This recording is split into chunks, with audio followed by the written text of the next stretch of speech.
So this is my audience. Oh, Scooter, come here. All right.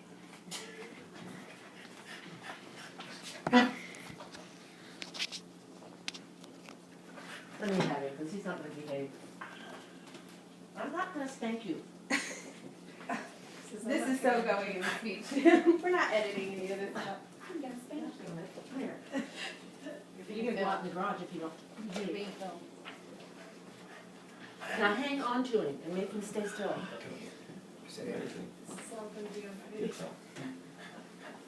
Okay, so thank you all for being here. I'd like to share with you a process that means something to me. It means something to me because I've lived it and I am living it. It will be a part of how I live forever. I want to share because we all know someone, or perhaps maybe even we are, co-parents. If you're unfamiliar with the term co-parenting, it involves two people who live separate lives but choose to share parenting duties. Sounds easy, right? It can be. However, it's not always easy after an emotional breakup. Trying to co-parent and will test your maturity. It will test the respect that you have for yourself, and it will test the respect that you have for your ex. In an article from Psychology Today written just a month ago by Dr. Edward Kruk, he formed a new association. It's called the International Council for Shared Parenting. He did this in a response to an alarming increase in social and developmental problems among children whose families live separately. It consists of 26 leading researchers, and they are from 11 different countries. So their focus is finding if shared parenting is a viable and beneficial solution for these children. Okay, so this is not a new concept. Co-parenting has been around for a while, but it is still being researched.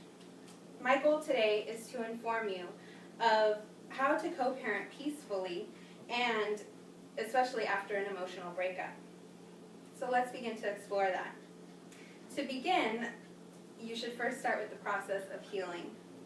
And according to a family therapist named Terry Real, he said on Good Morning America, keep your raw emotions to yourself. When one parent criticizes another parent in front of the children, it's really cruel. So how do you not react with your raw emotions when, say, you haven't gotten over your relationship, or maybe you wished it would have worked, or maybe you're happy that it ended because you argued all the time and you see that things are going fine for you, but you're still sad that your family didn't work out how it should. Whatever the situation, your goal is to begin healing.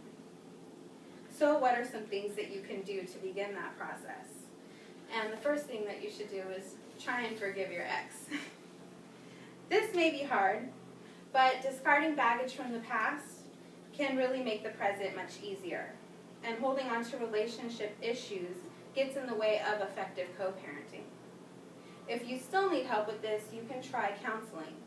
But whichever path you choose, focus on being a mature adult and whose goal is to do everything to provide a stable, loving environment for your child. Moving forward, once you begin the process of healing, you must figure out how to communicate. First, let me say that I haven't always been good at this, and that I've lost my cool and let my bitter emotions get the best of me.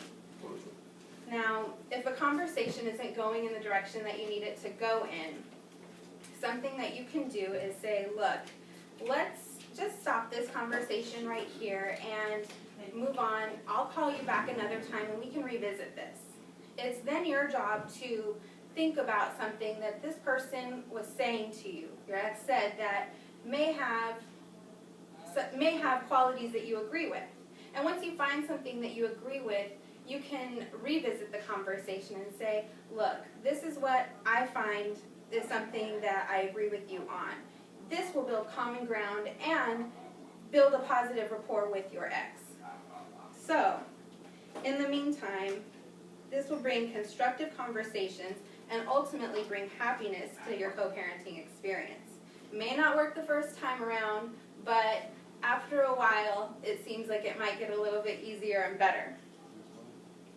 So, building on better communication, since both of you will be making decisions, Massachusetts Family Law Group suggests setting up a shared document account. And I had never heard about this before, but Google Docs is one such account, and you can put into there your calendar, your schedule, your child's school information, and any school pictures or anything relative, to your child and information that you would want to share with your ex. And he or she can do so as well. And from there, you always have an open line of communication and something that, they can just easily look at, and it can be at a glance and easily available. So, to summarize, keeping communication open, whether through conversation or technology, will lay a solid foundation for co-parenting. In summary, my wish is for all kids who have parents that have separated to experience co-parenting in a positive and peaceful manner. Do the work, heal yourself, and in the aftermath of a divorce and separation, find some solace in forgiving your ex. It will benefit both you and your child. Keep your conversations constructive and geared towards the well-being of your child, and behave like a mature adult. This sets a lovely example for your children, and it may not be the easiest thing to do, but it is rewarding beyond measure. And keep in mind, this way of living will be with you forever. Thank you. The camping that program you talked about, Lou, is that a free service? I wish I had heard the speech about Well, where you can go. years ago. Call that one wrong, didn't you?